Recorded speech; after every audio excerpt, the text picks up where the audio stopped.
Ma première prestation a eu lieu pendant la semaine à Hollywood. Personne ne pensait que je gagnerais ce concours international. J'étais la plus jeune et j'ai gagné. Quand j'étais aussi jeune, ça m'était un peu monté à la tête. Puis je me suis cassé la jambe. Je croyais avoir tout gagné et ne plus pouvoir danser. Puis j'ai vu ce que Dieu m'avait offert. Et puis il a tout repris. Et si ton rêve était si fort qu'aucune scène ne pouvait le contenir? Nutsa Bouzaladze, originaire de Géorgie, a fait entendre sa voix bien au-delà de son pays, des concours locaux aux grandes scènes américaines. Puis on peut avoir beaucoup d'objectifs et de rêves, mais il ne faut pas oublier pourquoi on les poursuit. On peut acheter certaines choses avec de l'argent, mais beaucoup d'autres ne s'achètent pas, ce que les gens oublient. Quand je dis quelque chose, je me fais croire que c'est possible. Quand tu crois que c'est possible, alors ce n'est qu'une question de temps. Il est crucial d'être gentil, attentionné et aimante avec toi-même. Je pense vraiment que si une personne ne s'aime pas elle-même, alors elle ne peut aimer personne. Donc tout commence de l'intérieur. Elle a fait du rejet une résilience puis un succès. Son histoire parle de défier l'impossible et de prouver au monde son erreur, une performance après l'autre. Voici Nutsa Bouzaladze.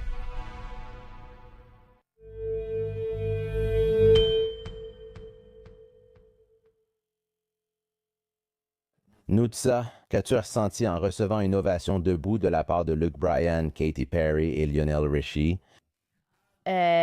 C'était vraiment comme un rêve devenu réalité, vraiment, parce que j'ai rêvé de participer à cette émission depuis que j'ai 8 ans, donc depuis très longtemps. Et ce jury, ce sont vraiment des personnes iconiques que j'admire depuis très longtemps et jamais, même en 1 million d'années, je n'aurais imaginé pendant que je chantais cette chanson. Pour la première fois, donc pendant les émissions en direct, j'ai eu des ovations debout à chaque performance, mais ma toute première prestation, c'était pendant la semaine à Hollywood. Et quand j'ai vu Lionel Richie faire des gestes impressionnants comme ça, puis que je les ai tous vus se lever et m'applaudir, oui, me donner une ovation debout, j'ai pleuré toute la journée. Je n'arrivais pas à m'arrêter parce que je me sentais tellement... J'ai ressenti une immense gratitude à cause de ce moment.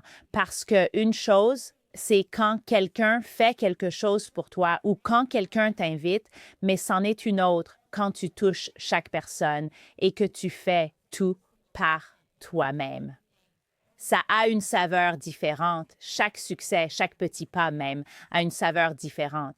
Eh bien, J'allais dire, ce moment-là, écoute, quand je regardais ce moment sur YouTube et c'était incroyable parce que, écoute, j'ai vu American Idol et tout le monde ne reçoit pas ce genre d'accueil de la part des juges. C'est vrai.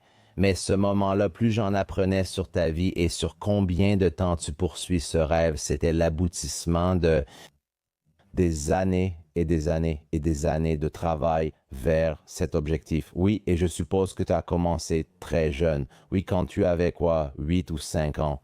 à peu près. J'avais 8 ans la première fois que je suis passée à la télévision. J'étais encore Extrêmement jeune. J'étais très jeune, oui, j'avais 8 ans, mais je savais déjà à ce moment-là que je voulais être chanteuse toute ma vie et ça n'a jamais changé. Il n'y a aucune autre profession que j'échangerais contre le fait d'avoir le chant comme première priorité. Oh, je peux être actrice, je peux être danseuse, je peux être entrepreneur, je peux être productrice, je peux être auteure-compositrice, mais la scène, c'est vraiment ce que j'aime faire. À 8 ans, comment savais-tu que c'était ce que tu voulais faire? Comment savais-tu que c'était ton obsession, ta passion et ce pourquoi tu étais fait sur cette terre? Eh bien, parce que j'avais beaucoup d'énergie depuis que j'étais toute petite, vraiment beaucoup d'énergie. Et quand je regardais les chanteuses à la télé, on avait MTV, tu vois. Alors, quand je regardais ces clips musicaux, j'agissais toujours comme si j'étais dans ce clip ou comme si je donnais une interview ou comme si je faisais une prestation. Et chaque semaine, je faisais un spectacle pour ma famille et pour mes voisins depuis que j'avais environ 6 ans. Cela durait environ 2 heures.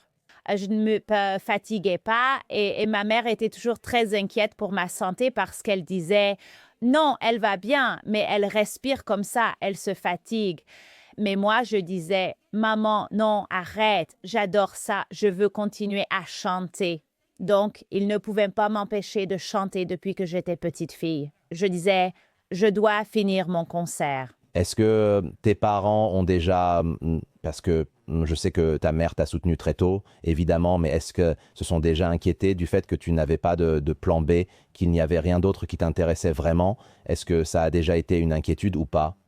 Ça n'a jamais été une inquiétude, pour être honnête. Eh bien, j'ai eu beaucoup de soutien de la part de ma tante et de ma mère, donc encore plus de la part de ma tante. Ma tante m'appelait toujours une star d'Hollywood, même quand j'avais 6 ans. Elle voyait déjà cette énergie. Elle me disait, tu es née pour être une leader, tu es née pour briller et tu es née pour être sur scène. Et elle le disait aussi à ma mère. Ma mère disait, oh, voyons, parce qu'elle n'était pas aussi grande rêveuse que ma tante. Mais ensuite, ma mère a aussi commencé à croire tout ce que disait ma tante parce qu'elle m'a accompagnée à chaque petit pas que nous avons fait ensemble, ma mère et moi.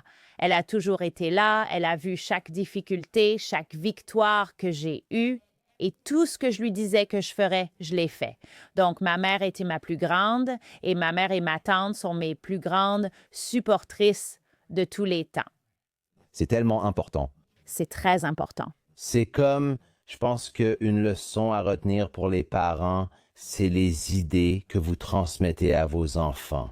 Oui, cela influence toute leur vie, positivement ou négativement. Oui, oui, oui, à 100%. C'est très important. J'avais une bonne relation avec mon père, mais je n'ai jamais passé autant de temps avec mon père au point d'avoir ses opinions sur ma carrière quand je grandissais. Mais quand j'avais 18 ou 19 ans, il me disait aussi de faire tout ce qu'il fallait pour poursuivre ma carrière parce que j'avais un talent donné par Dieu.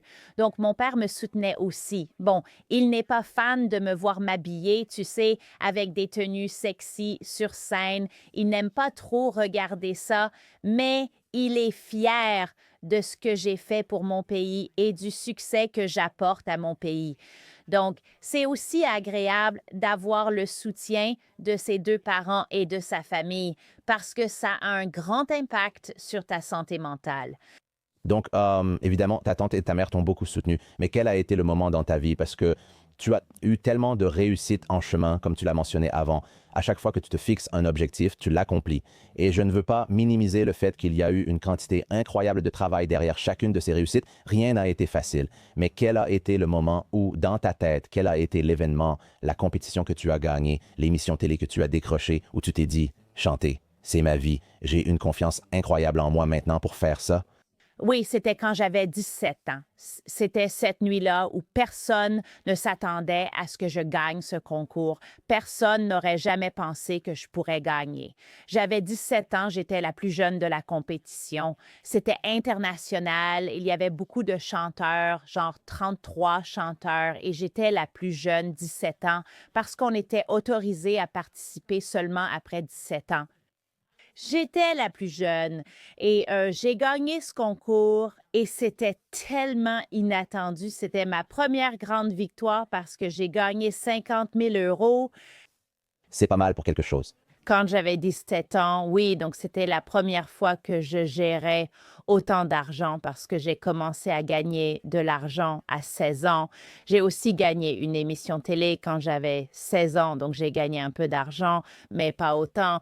J'ai organisé un anniversaire pour ma mère, tu vois, j'ai eu ces petites victoires, mais 50 000 euros à 17 ans que j'étais encore à l'école, donc mais tu sais quoi, je pense que quand j'étais aussi jeune, ça m'est un peu monté à la tête parce que je suis devenue très célèbre et j'avais de l'argent, j'étais célèbre, j'étais jeune et puis je n'écoutais plus trop ma mère. Je disais, maman, tu ne sais pas, tu ne comprends pas, laisse-moi faire. Je me disais, peu importe les conseils qu'elle me donnait, puis je suis devenue un peu agressive avec ma mère. Donc, cette année-là, ma mère et moi, on a aussi eu une période un peu difficile parce que je pensais que, oh, comme je gagnais tellement et que maintenant je suis dans Danse avec les stars et, tu sais, je danse et je vais aussi gagner ça. Et puis, je me suis cassé la jambe pendant la compétition. Ah, mon Dieu.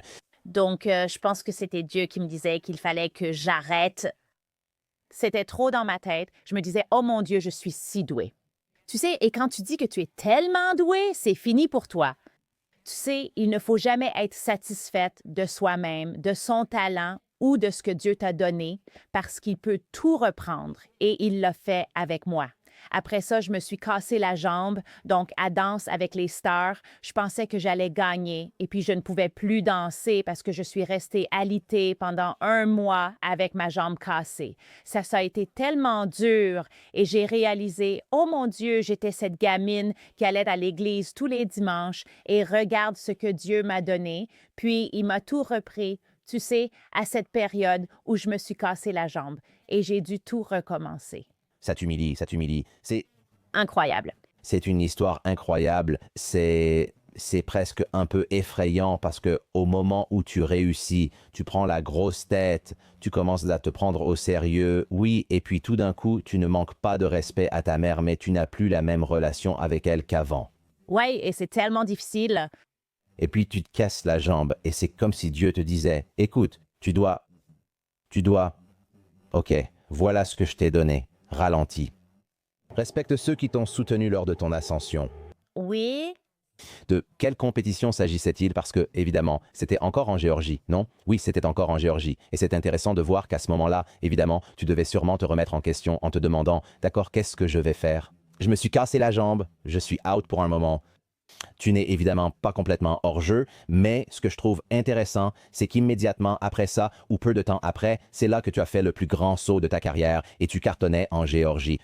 Et pour tous ceux qui écoutent, il s'agit de la Géorgie. C'est très proche de la Russie, pas la Géorgie aux États-Unis, évidemment, et tu cartonnais en Géorgie.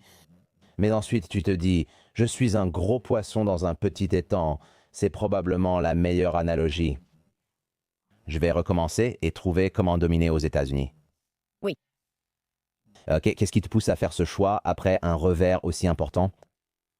Après ce revers, je suis d'abord allée en Turquie parce que je parle aussi turc. Je peux aussi chanter en turc parce que j'ai aussi grandi là-bas. Ma tante y vivait. Donc, je passais toujours mes vacances en Turquie. Je suis allée en Turquie et j'ai participé à la finale de The Voice Turquie. Donc, j'avais 18 ans. C'était après ce revers et j'étais un peu ronde. À ce moment-là, je ne me sentais pas vraiment très confiante, mais j'ai fait de mon mieux dans cette compétition. Après cette compétition, je suis retournée à la compétition en Russie, puis je suis allée à la compétition en Albanie. Donc, j'essayais toujours de montrer mon talent et d'essayer, vous savez, d'obtenir un contrat avec un producteur, de faire mon album et mes chansons parce qu'en Géorgie, c'était impossible. Je ne trouvais personne. Mais j'ai quand même produit mon album en Géorgie et je l'ai sorti quand j'avais 22 ans. Mais je savais qu'avec ces petits pas dans ces pays et dans les pays voisins, j'arriverais à quelque chose de plus grand. Et après Dubaï, après avoir vécu à Dubaï, c'était ma dernière étape, je pourrais dire, avant de venir aux États-Unis. Donc après Dubaï, j'ai décidé que c'était ça. Je disais aussi à mes amis quand j'étais à Dubaï, l'année prochaine, je vais aller aux États-Unis et je vais y rester. C'est ce que je disais. Tu l'as juste dit. Tu l'as comme fait exister en le disant, ouais. Eh bien, parce que quand je dis quelque chose, je me fais croire que c'est possible. Donc, quand tu crois que c'est possible, alors ce n'est qu'une question de temps. Donc, j'ai appris que tu es, je pense, l'un des seuls et certainement le premier non-américain à participer à American Idol. Je suppose que c'est logique, ça qu'ils ne regardent pas beaucoup de non-américains. Ça s'appelle American Idol après tout. Je suppose que c'est compliqué avec les visas de travail et ses problèmes. Oui, mais... J'en avais un. Donc, si tu veux aller travailler en Amérique en tant que chanteuse, tu dois obtenir un visa extraordinaire qu'on appelle un visa d'étranger. Donc, si tu as un talent extraordinaire, tu dois leur montrer, voilà ce que j'ai fait, voilà ce que j'ai accompli, et je veux faire la même chose en Amérique. C'est comme si tu voulais faire du bien dans le pays, créer de la musique, faire des concerts ou te produire. Quoi que tu veuilles faire, tu dois avoir ce visa. Oui, donc c'est en fait le même visa que j'ai dû obtenir pour venir du Canada, mais c'est beaucoup de travail pour l'obtenir et... Je sais, mais je l'ai eu si vite et facilement. Je remercie Dieu chaque jour, c'était destiné, tu sais.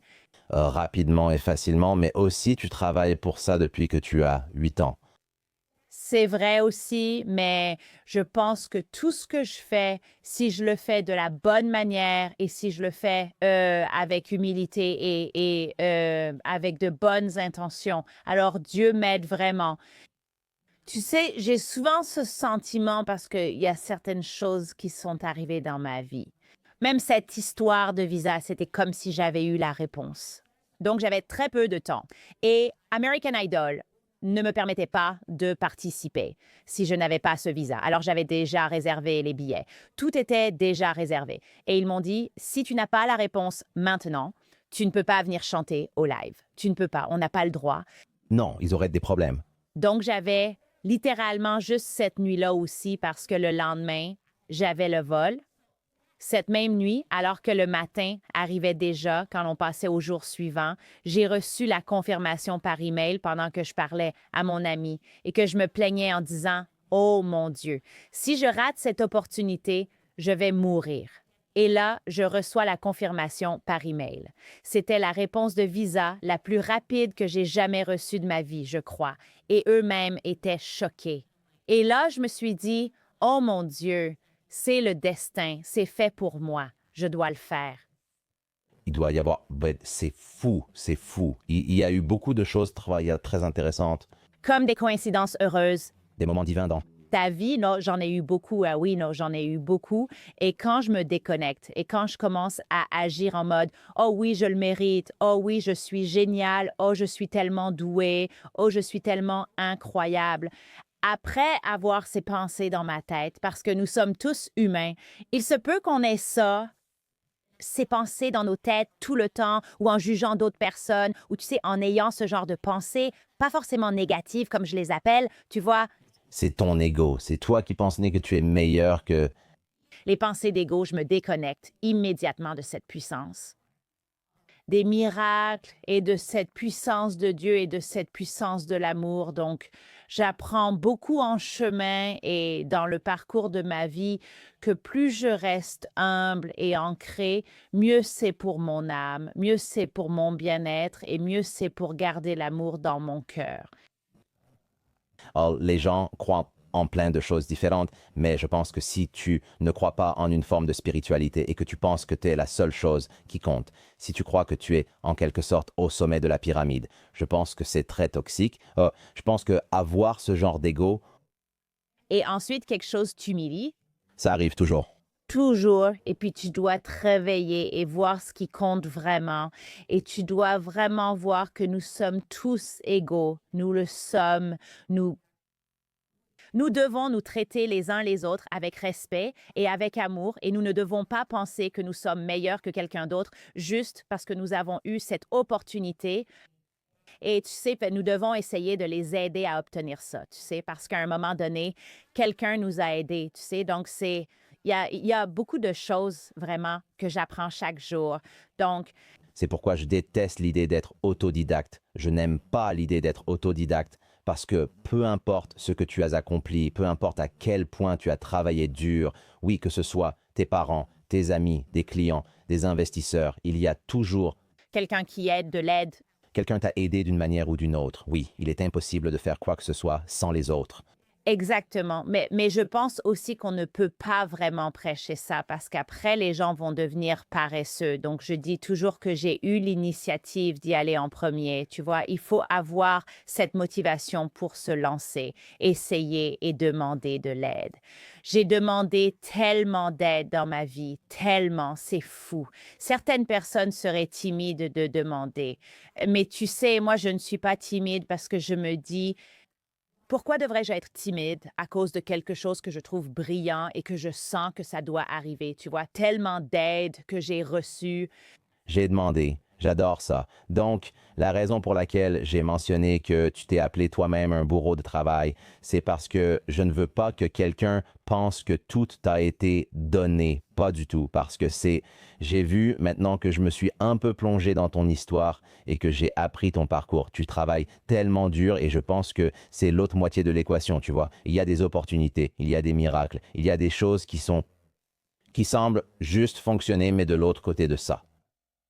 Comme tu l'as dit, tu as souvent demandé de l'aide, mais tu as aussi fait des efforts toi-même. Quel est ton avis sur le fait d'être accro au travail ou simplement sur le fait de fournir des efforts? Ok, comment vois-tu les choses si je veux accomplir quelque chose?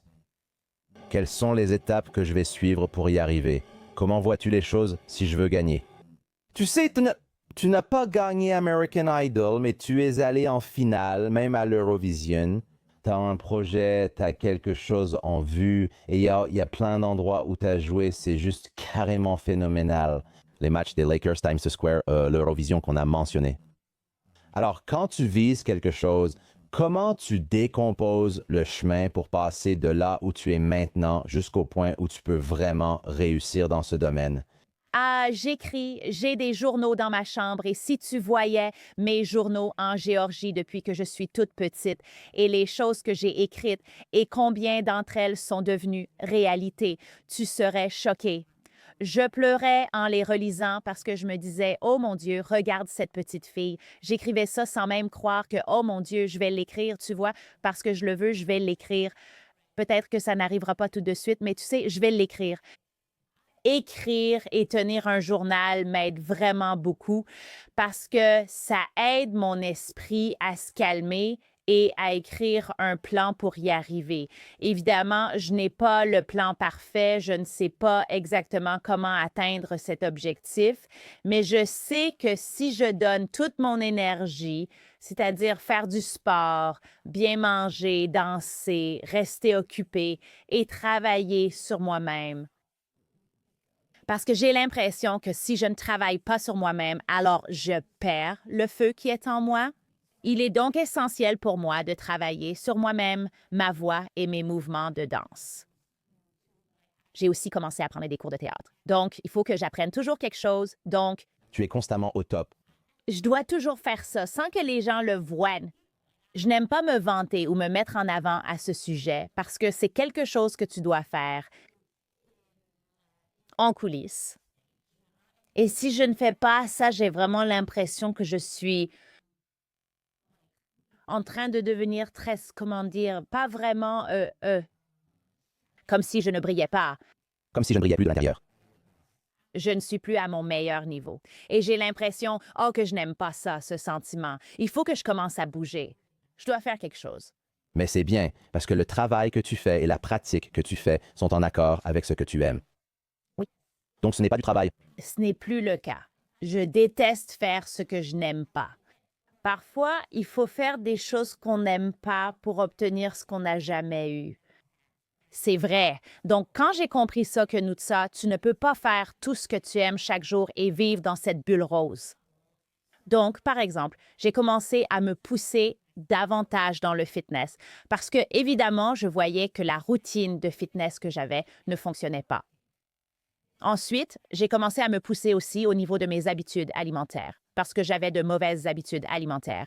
Et je me suis dit, Nutsa, tu ne peux pas appeler ça un mode de vie sain et ne te mens pas à toi-même ni à personne d'autre parce que ce n'est pas le cas. Alors, j'ai écrit ma réalité. Ce à quoi je me mentais. Je me suis dit que je devais progresser dans ces domaines. Et puis, je me suis dit, ben, laisse-moi voir si je peux y arriver ou pas. Parce que, par exemple, ça fait 9 ans ou 8 ans que j'écris. Je veux avoir ce corps parfait, le corps de mes rêves. Mais devine quoi? Je ne faisais aucun effort de façon régulière. Je faisais des efforts pendant 1 mois, puis j'abandonnais, puis 2 mois et j'abandonnais encore. Et ce n'est que maintenant que j'ai compris que pour obtenir quelque chose, c'est tellement important de rester constante et de ne jamais perdre la motivation. Eh bien, je voulais aussi dire qu'une chose que j'aime dans ce que tu dis, c'est que oui, tu as ton art qui est le chant, mais tu comprends aussi que tu essaies en quelque sorte de maîtriser tous les autres aspects de ta vie. Oui, je pense que ce qui n'est pas bien, c'est quand les gens ne se concentrent que sur un seul domaine de leur vie. Je le vois souvent chez les entrepreneurs. Ils sont très doués pour gagner de l'argent. Ils sont très doués pour créer une entreprise. Leur santé physique et mentale se dégrade et ils n'ont aucune spiritualité dans leur vie. Ils ont de mauvaises relations, 3 ex-femmes, ils ne parlent plus à leurs enfants. Ils sont comme, eh bien, j'en vois certains dans l'émission. Il y a 2 versions d'entrepreneurs retraités dans l'émission, n'est-ce pas? Des personnes ayant vendu leur entreprise et profitant de la vie en bonne santé avec leur famille. J'adore l'histoire de Mark Randolph, cofondateur de Netflix. Et lui, chaque mardi pendant qu'il construisait Netflix, il arrêtait de travailler à 5 heures et partait en soirée avec sa femme. C'est à quel point il honorait cela. cette relation. Je connais aussi des hommes riches, célibataires, qui se comportent encore ainsi à 55 ou 60 ans. Il n'y a rien de mal à ça, mais certaines personnes se perdent en ne se concentrant que sur une seule chose. Tu es jeune, objectivement jeune comparé à certaines personnes à qui j'ai parlé dans cette émission, et tu comprends déjà l'importance de ne pas laisser un aspect de ta vie s'effondrer en poursuivant tout le reste. Oui, oui, c'est très important parce que nous pouvons avoir beaucoup d'objectifs et beaucoup de rêves, mais il ne faut pas oublier pourquoi on vit tout ça. Je veux dire, l'argent, l'obsession que les gens ont pour l'argent, oui, c'est bien parce qu'on veut avoir une belle vie et il y a certaines choses qu'on peut acheter avec de l'argent, mais il y a tellement de choses qu'on ne peut pas acheter avec de l'argent. C'est ce que les gens oublient parce qu'ils deviennent tellement obsédés par ça. Pour moi, la plus grande fondation, c'est la famille. Et c'est pourquoi j'ai 28 ans. Et l'année dernière, j'ai dit que l'année prochaine, je vais me marier parce que je sentais déjà que j'étais prête à fonder une famille. J'ai beaucoup fait la fête, j'ai vu beaucoup de pays, j'ai voyagé seule ou avec un petit ami, ou tu sais, mais je sentais que, oh, maintenant, je suis prête à passer à l'étape suivante de ma vie. Et je me suis fiancée. J'ai vu ça. Félicitations. Merci beaucoup. Donc, nous nous sommes fiancés et tu sais, c'est très important ensuite de trouver un partenaire. Ce que tu as dit sur les soirées en amoureux est aussi très important. Mais pour moi, la base la plus importante, c'est de prendre soin de ton âme parce que je pense que c'est génial de vivre ton héritage, évidemment, et de changer la vie des autres. Mais ce dont tu dois vraiment prendre soin, c'est de ton âme parce que ça, c'est éternel. Ton âme ne meurt jamais et tu dois en prendre soin. Et tout comme tu te brosses les dents chaque matin, tu dois prendre le même soin de ta vie spirituelle et de ta santé mentale. Quand tu parles, Crow, de ne pas perdre ton âme, de ne pas perdre ta santé mentale, c'est clairement une partie essentielle de toute cette équation, c'est certain. Que signifie cela pour toi? Et comment, puisque tu as dit avoir reçu 50 000 $ à 17 ans, Comment? as-tu fait pour ne pas laisser cela t'arriver? Eh bien, je pense vraiment que tu dois un peu le vivre toi-même parce que quand tu le vis toi-même, c'est là que tu passes à l'action parce que tu veux sortir de cet état de santé mentale ou de tout ce qui se passe dans ta vie. J'ai parlé à mes amis, il y a beaucoup de choses que je pourrais dire. Fais ceci, fais cela, mais ils n'écouteraient pas tant qu'ils ne l'auront pas vécu eux-mêmes. Donc, je pense que si les jeunes étudient la biographie de personnes à succès et d'entrepreneurs qui ont réussi, comment ils ont commencé, ce qui leur est arrivé dans leur vie, ça aidera beaucoup plus de gens à ne pas avoir les mêmes problèmes. Avoir un mentor qui dit « Je suis passé par là, voici comment ça s'est passé et comment je me suis senti ». Ne fais pas ça si tu ne veux pas revivre cet enfer. Donc, l'influence d'autres personnes qui ont traversé la même chose est tellement importante. Mais je pense qu'il faut vraiment chercher à acquérir cette connaissance et avoir un mentor. Je pense que avoir un mentor est vraiment très important et d'avoir quelqu'un que tu peux appeler et à qui demander des conseils. Parce que, par exemple, si à 17 ans, j'avais eu une personne à qui je pouvais parler ouvertement de ce que je traversais dans ma tête, quelqu'un qui était déjà passé par là et qui avait plus d'expérience que moi, ça m'aurait certainement aidé. Aussi, Pas seulement des mentors, pas seulement des mentors dans un contexte professionnel, mais aussi des mentors pour savoir comment aborder la vie. Comment trouver les bonnes personnes, ne pas me perdre et garder mon ego sous contrôle? oui, mais à chaque fois que j'ai même de petits problèmes dans ma vie ou quelque chose avec lequel j'ai du mal à gérer, tu sais, dans la famille ou en dehors de la famille ou dans ma carrière, ou parfois je me sens bloquée, par exemple. Parfois, j'ai l'impression de fournir tellement d'efforts. Mais tu sais où est-ce que ça mène? Il m'arrive parfois de me poser ces questions, mais ensuite, quand je me les pose et que j'y réponds, je passe du temps avec moi-même. Je contacte souvent mon prêtre et lui ai déjà parlé. J'ai parlé avec mon fiancé et ma mère. J'ai donc des proches à qui m'ouvrir et ainsi trouver mes réponses. Donc, nous devons réaliser que ce n'est pas un mauvais monde. Il y a beaucoup de personnes sont gentilles et bonnes, la bonté nous entoure. Il suffit simplement d'être ouvert pour les laisser entrer et aussi ouvert pour demander de l'aide comme parce que certaines personnes ont un si grand ego qu'elles ne veulent pas demander de l'aide. Elles veulent dire, oh, tout va bien, tout va toujours bien. Il n'y a aucun moyen que toute ta vie soit toujours comme ça, parce que ça doit être, tu sais, parfois bas, parfois haut, mais tu dois, je pense, apprendre à gérer ça. Quel a été un moment dans ta vie où tu as eu des doutes sur ce que tu devais faire et où tu as mis ton ego de côté pour demander de l'aide à quelqu'un et que ça t'a en quelque sorte remis sur la bonne voie? Quel est un moment dont tu te souviens qui a été un véritable tournant? Je pense que le fait d'aller à l'église depuis l'âge de 11 ans et que ma religion m'a vraiment aidée et mon prêtre m'a vraiment aidée parce que Dieu dit, tu dois demander de l'aide. Je ne te dis pas de demander des millions ou quoi que ce soit, mais juste une petite aide, tout ce dont tu as besoin dans la vie et dans différents... Aspect de ta vie. Oui, ça m'a vraiment aidée, mais ma plus grande motivation, pour être honnête, c'était ma mère. Elle m'a donné la plus grande, car en grandissant, ma mère était mère célibataire. Ma tante nous aidait beaucoup. Mon grand-père, mon oncle, tout le monde, n'est-ce pas? Mais comme j'ai vu à quel point elle était une bonne personne et qu'elle faisait toujours de bonnes choses et était si gentille avec les autres, ma plus grande motivation était de la rendre fière, de la rendre heureuse et de tout faire pour elle afin qu'elle ait la vie qu'elle voulait avoir. Et c'était ma plus grande motivation, pour être honnête, de faire tout ce qui était en mon pouvoir pour avoir cette vie dont nous rêvions. Ma mère et moi formions une équipe. J'adorais ça. On allait partout ensemble et elle était ma plus grande inspiration et ma plus grande motivation pour tout ce que je faisais dans la vie. Je pense aussi le fait que j'ai travaillé si dur et que j'ai traversé tellement de choses, ça me donne la motivation de continuer vers mon objectif parce que je pense toujours, oh mon Dieu, je repense toujours à où j'ai commencé.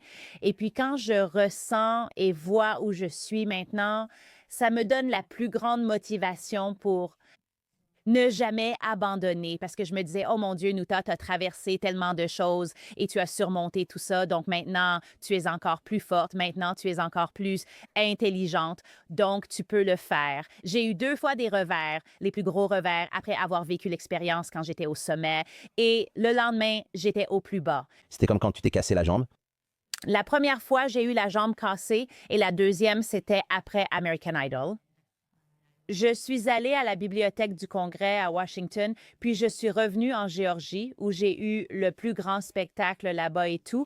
Et ensuite, j'avais une performance à faire pour l'anniversaire de mon ami et je suis allée en Russie. Les gens me détestaient tellement parce que j'étais allée à l'anniversaire de mon ami que le lendemain, littéralement, j'ai reçu tellement de haine. Je n'en avais jamais reçu autant de toute ma vie, juste parce que j'étais allée en Russie. C'était parce que j'étais allé en Russie. Oui, juste à cause de ça, oui. Donc la haine vient du fait que comme tu représentes maintenant ton pays, oui, je suppose qu'il n'y a pas beaucoup de grands chanteurs qui se sont fait un nom mondialement en venant de Géorgie. Donc tu es quelqu'un d'important venant de Géorgie, les gens t'admirent. Évidemment, il y a de l'animosité si tu vas en Russie et que la Géorgie est... Oui, car la Russie a occupé mon pays et nous avons une longue histoire. Je comprends. Maintenant, Je comprends la haine. la leçon est ou la chose que j'aimerais comprendre, c'est comment tu gères la pression parce que tu as déjà géré la pression sur scène devant des juges célèbres, des célébrités de premier plan, certains étant des personnes que tu as idolâtrées en grandissant et que tu admires. Tu gères la pression parce que tu représentes ton pays. Tu gères la pression quand tu chantes devant des milliers et des dizaines de milliers de personnes. Oui, comment gères-tu la pression? C'est stressant pour être honnête, mais prier m'aide vraiment beaucoup, ainsi que la méditation et le travail acharné. Donc, quand je suis sous pression, je peux répéter la même chanson 100 fois. Je ne plaisante pas. Donc, quand je révisais cette chanson avec mes danseurs, ils se moquaient de moi. Ils disaient, on va vraiment danser 100 fois parce que quand je suis stressée, j'aime juste travailler dur pour que quand je suis sur scène, je ne pense à rien d'autre. Je suis juste dans ma bulle. Et si je sais que je me suis bien entraînée, si je sais que j'ai mis beaucoup de travail dans ma performance, peu importe où je me produis. Vous savez, les gens pensent que je joue différemment si je suis devant des millions de personnes ou devant 5 personnes. C'est la même performance pour moi. C'est pareil car j'ai juste besoin de toucher une personne.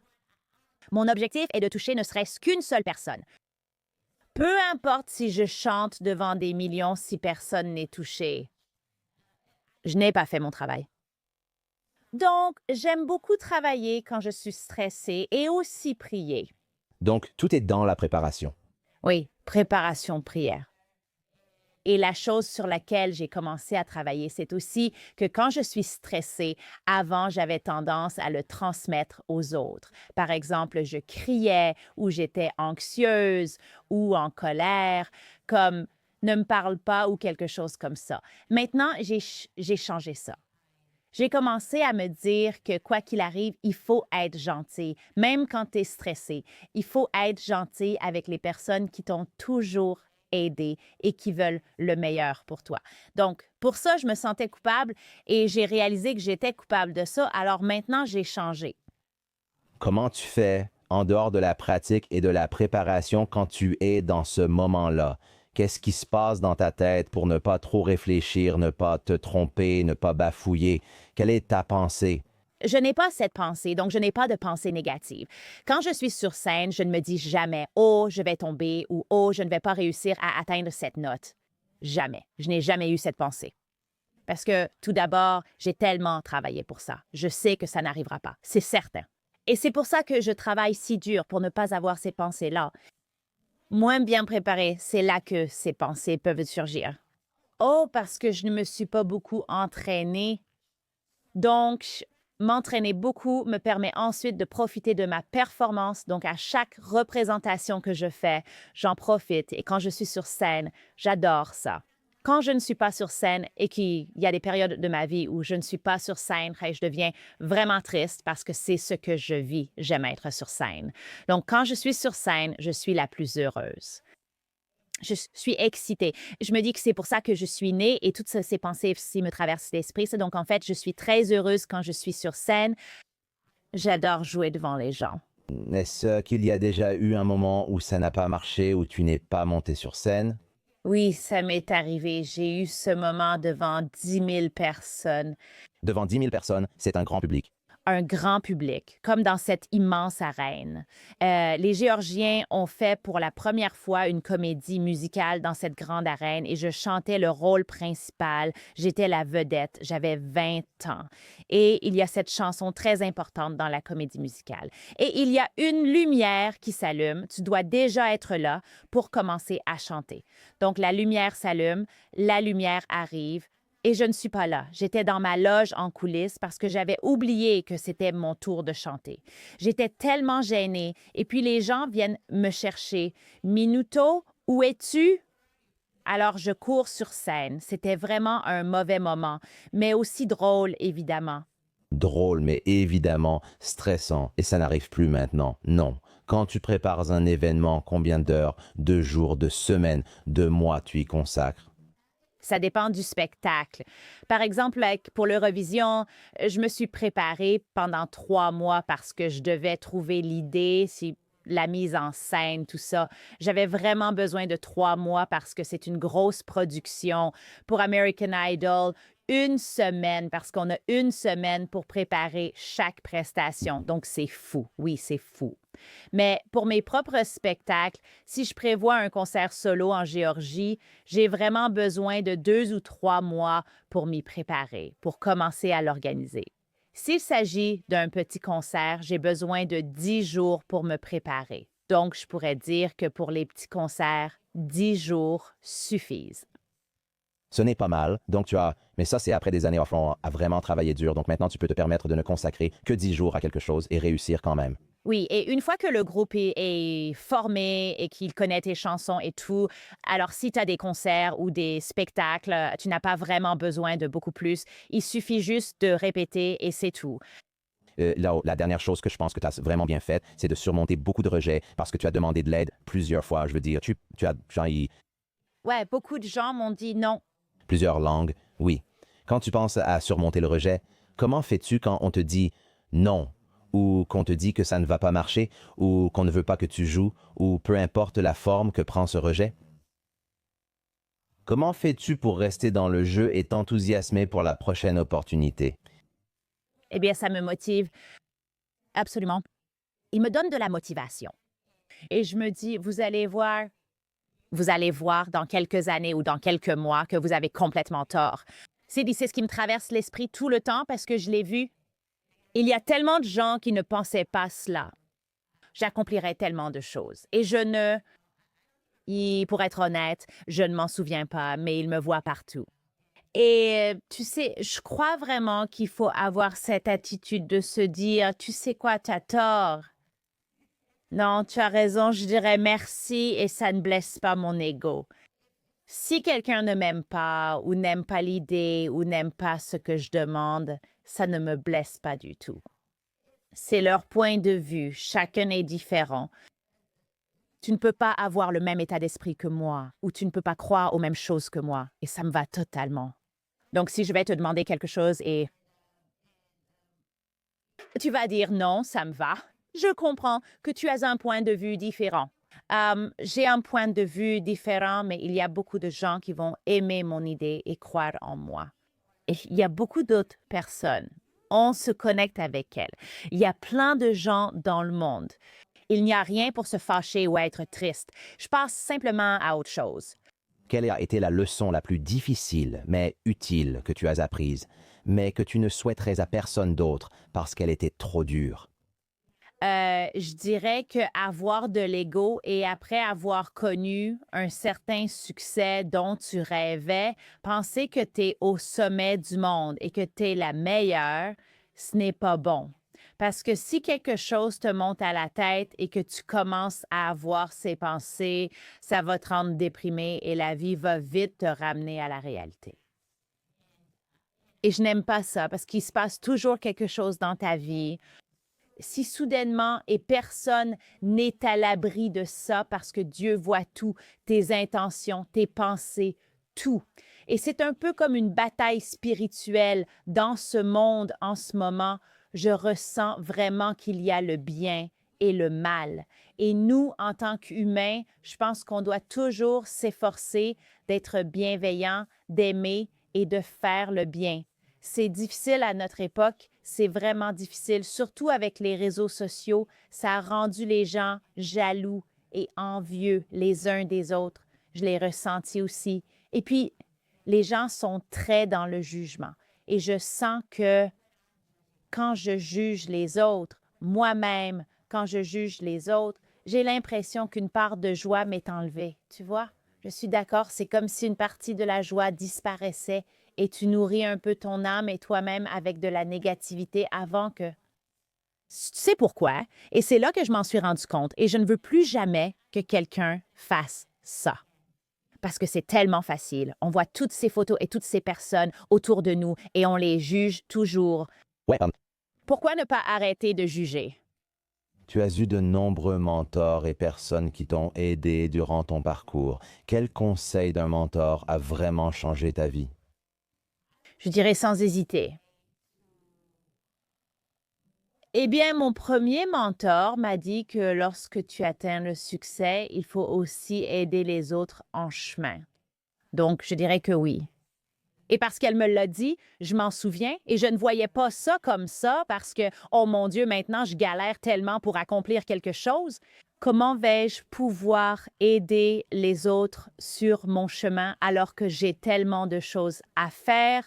Mais elle avait tellement raison parce qu'elle m'a aidée là-dedans. Elle était une chanteuse très célèbre en Géorgie et elle m'a beaucoup aidée à cette période de ma vie. Et elle m'a dit ça, donc tout ce qui nous est donné est une bénédiction, mais il ne faut pas oublier non plus de partager avec ceux qui en ont besoin. Si tu ne pouvais transmettre qu'une seule leçon que tu as apprise à tes enfants, parce que c'est la chose la plus importante que tu aies jamais apprise, quelle serait cette leçon et pourquoi? Sois gentil avec les autres et sois gentil avec toi-même. Ne sois pas trop strict. C'est tellement important d'être bienveillante, attentionnée et aimante envers toi-même parce que parfois on attend tellement de soi, on se met dans une mauvaise situation mentale à se dire «Oh mon Dieu, je dois faire ceci, je dois faire cela. Si je ne le fais pas, je ne suis pas assez bien, je ne suis pas assez bien». Et ça enlève la joie. Je dirais vraiment d'être gentil avec toi-même et de t'aimer parce que c'est tellement important d'avoir cet amour pour soi. Je pense que si une personne ne s'aime pas, alors elle ne peut pas aimer les autres. Tout commence de l'intérieur, donc je travaillerai vraiment sur l'amour avec mes enfants. J'aime. Et enfin, s'il te plaît, dis aux gens où ils peuvent te retrouver, mais aussi pour l'avenir, sur quoi tu travailles, qu'est-ce qui va les enthousiasmer. Je veux dire, tu travailles sur de la nouvelle musique, plein de nouveaux projets. Donc, sur les réseaux sociaux, où peuvent-ils te trouver, mais aussi tout le reste? J'ai Instagram, YouTube, TikTok, Facebook et vous me trouverez sous le nom de Nutsa. Bouzaladze. Nutsa est mon prénom. Mon nom de famille est Perpate Bouzaladze, mais je l'ai raccourci en Boudza. Aussi sur Spotify, vous pouvez écouter mes chansons, ma musique. Au fait, il y a une semaine, ma chanson Firefighter a atteint 7 millions d'écoutes. Donc, je fêtais ça, oui. Alors maintenant, je travaille. Donc, en déménageant à Los Angeles, j'ai rencontré des musiciens incroyables et j'ai déjà formé mon groupe. J'ai aussi sorti mon premier single ici en Amérique qui s'appelle All My Life et il marche vraiment bien. C'est une chanson très amusante et très joyeuse sur l'amour. Et puis, la prochaine chanson parle aussi d'amour parce que je sens que je suis dans ma période d'amour en ce moment. Ma prochaine chanson s'appelle Amen et elle sortira à la fin du mois d'août. C'est aussi une chanson entraînante avec une très bonne ambiance.